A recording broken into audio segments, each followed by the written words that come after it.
optimists. We have done our own bidding. And by God's grace, our candidate will emerge as the presidential flag bearer of the APC in the next 72 hours. By God's grace, it's not a subject of dispute, but a question of time. He has paid the price. And yesterday, in Abeokuta, he made some remarks that were deliberately distorted and misquoted out of context. And this is something that I've been saying repeatedly. But because those that have nothing to show wants us to go low. And honestly, we are not interested in having conversations or obsessions with the mundane. We want to have genuine conversation on how to move this nation forward.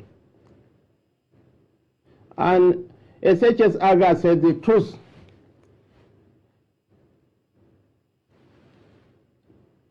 that men prepare not to hear is often the truth that sets them free.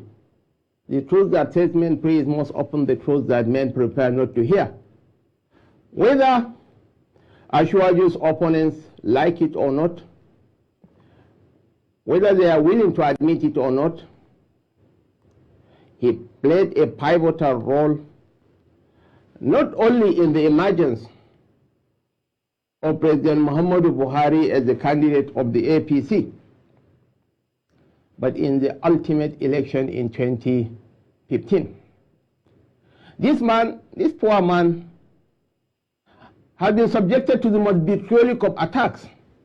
But as one Hinds magazine cover story said, the man bodies, the fly bodies around and disturbed a man with a pestering saw. But when this man grabs the fly and throws it into his mouth, the whole world will erupt in a cacophony of exclamations and reprimands. What has he said that I have not said a different fora? But out of sheer mischief, they have gone to town with the story that Asiwaju is claiming to have been instrumental in the election of President Muhammadu Buhari. H.S. Aga, again, Charles Pressfield quotes, so neither in what it gives, nor in what it does not give, nor in its most of presentation was the unclouded face of truth so far wrong. Comment is free, but facts are sacred.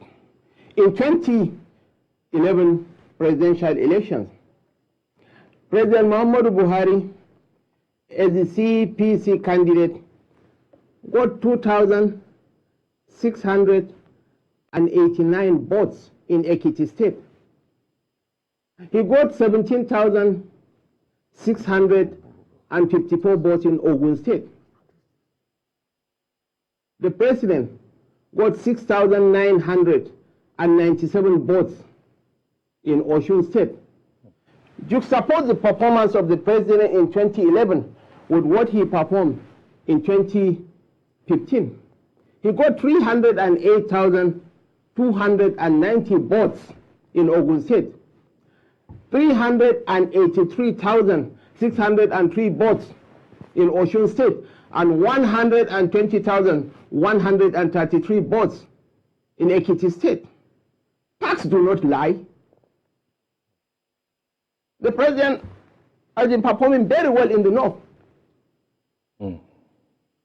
But in 2003 elections, in 2007 elections, in 2011 elections, despite his captive votes in the north, we couldn't cross the Rubicon.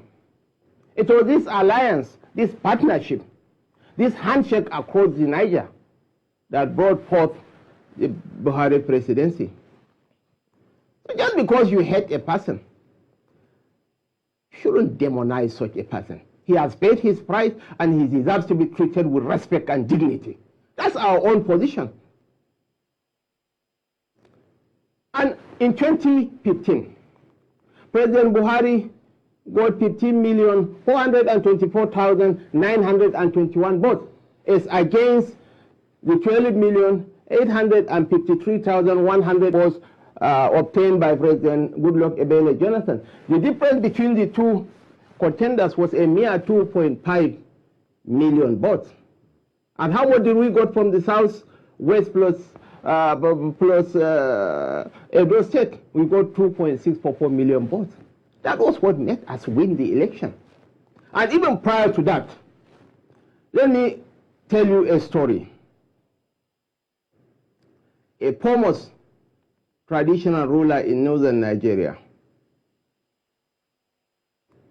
led a group of his colleagues and met with Asiwaju. He told Asiwaju that Buhari is not for us. Don't support Buhari in our own name. Subsequently, a group of retired army generals also approached this gentleman and told him, not in our name. We are not with Buhari.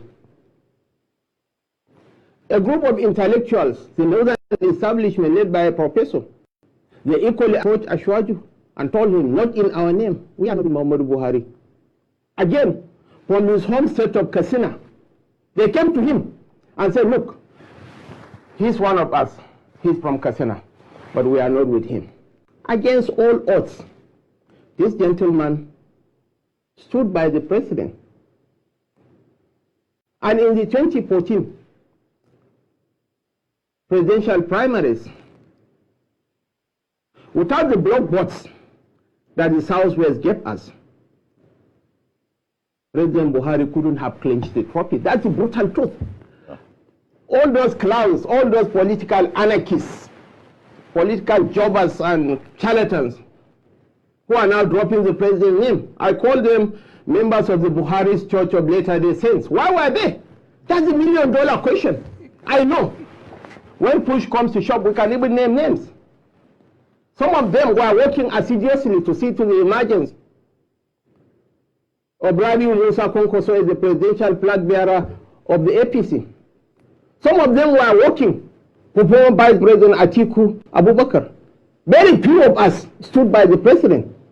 My own state chairman, who were approached with $3.5 million to vote for a particular candidate. We refused.